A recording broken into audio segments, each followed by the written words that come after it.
बिस्मिल्लाहिर्रहमानिर्रहीम। अस्सलाम वालेकुम दोस्तों, उम्मीद करता हूँ आप बिल्कुल ठीक ठाक होंगे। ज़ेरे नज़र जो वीडियो है, इस वीडियो में हम बात करेंगे ओमान के अंदर टाइल वर्क के हवाले से, टाइल के काम के हवाले से और बाकी जो इस वक्त मौजूदा हालात हैं उसके हवाले से भी, काम की रूटीन क्या है इसके बारे में भी इस वीडियो में आपके साथ तफसील शेयर करेंगे।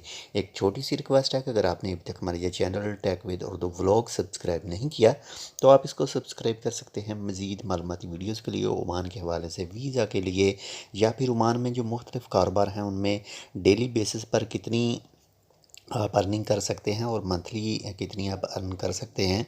इन तमाम की तफसील आपको इस चैनल की वीडियोज़ में मिल जाएगी।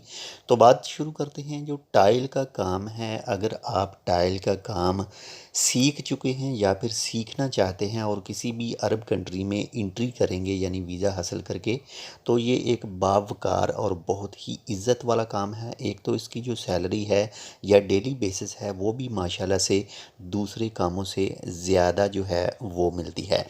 तो पहले जो ज़्यादातर ब्लैक सीमेंट से ही टाइल लगाई जाती थी, लेकिन इस वक्त ज़्यादातर जो इस्तेमाल हो रहा है जिसको गरा कहा जाता है, यानी मुख्तलिफ़ नाम हैं इसके ओमान के अंदर या फिर मुख्तलिफ़ गल्फ़ कंट्री में।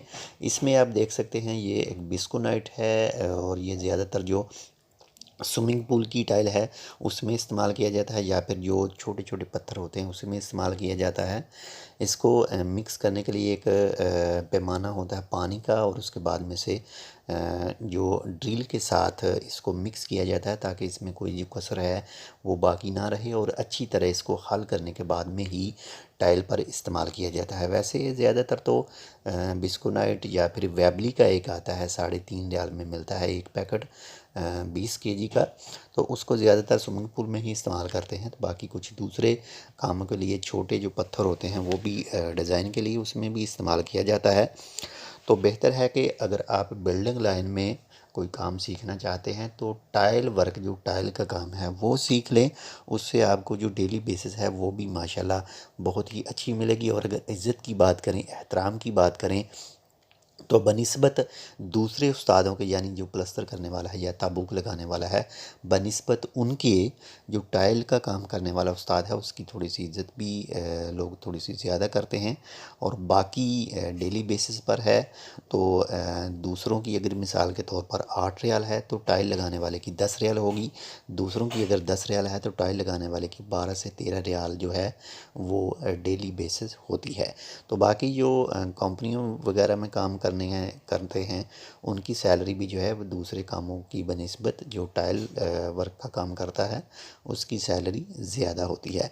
वैसे इस वक्त जो काम के हालात की बात करें तो ज़्यादातर जो हेल्पर वगैरह हैं, जो मज़दूर हैं, वही फ्री हैं, उनके पास काम नहीं है। लेकिन अगर आप उस्ताद हैं कोई, या कोई भी उस्ताद है, कोई भी किसी भी तरह का हुनर जानता है, तो उसके पास फिर भी काम के जो चांस हैं वो ज़्यादा हैं। बाकी जो मौजूदा हालात हैं थोड़े से जो हालात हैं वो थोड़े से ख़राब हैं, बाकी ज़्यादा नहीं कहा जा सकता।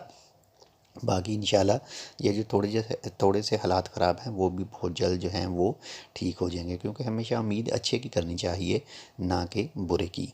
तो जो भी लेबर तबका है, यानी वैसे हम भी लेबर में ही आते हैं, तो जो मज़दूर हैं यानी उनका थोड़े से जो हालात हैं वो इस वक्त नाजुक हैं।